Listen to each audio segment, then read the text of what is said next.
อนนี้เราอยู่ที่บ้านเพอำเภอเมืองระยองจังหวัดระยองค่ะที่ท่าเรือจะข้ามไปที่เกาะเสม็ดนะคะซึ่งจุดนี้จะเป็นท่าเรือของเอกชนที่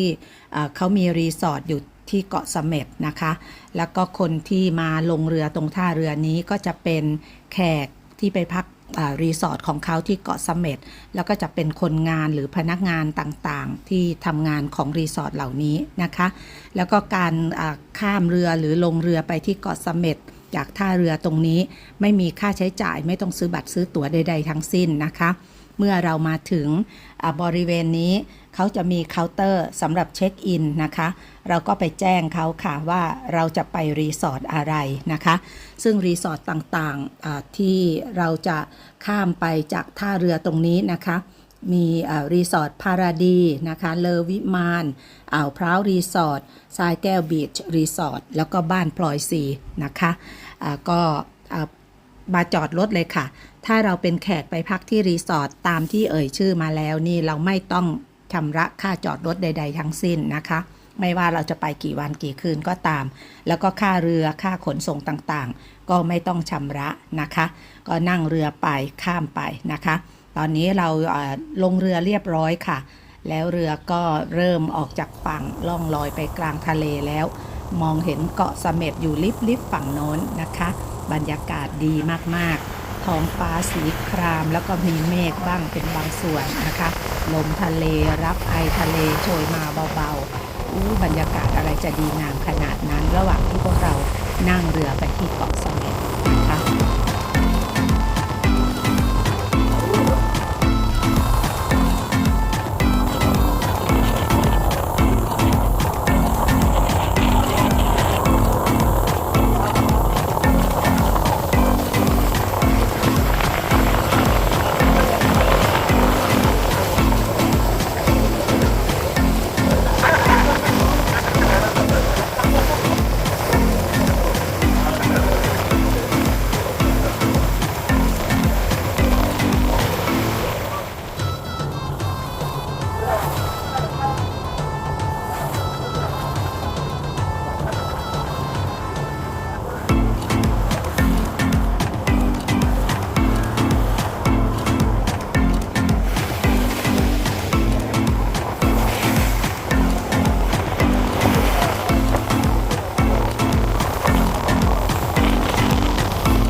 ตอนนี้เรือก็ได้นำพาผู้โดยสารทั้งหมดมาถึงเกาะเสม็ดนะคะเรือก็กำลังจะเข้าเทียบท่าค่ะซึ่งท่าเรือตรงนี้นะคะเป็นท่าเรือส่วนตัวของรีสอร์ทต่างๆที่เราเอ่ยชื่อมาข้างต้นแล้วนะคะถ้าใครเคยไปที่เกาะเสม็ด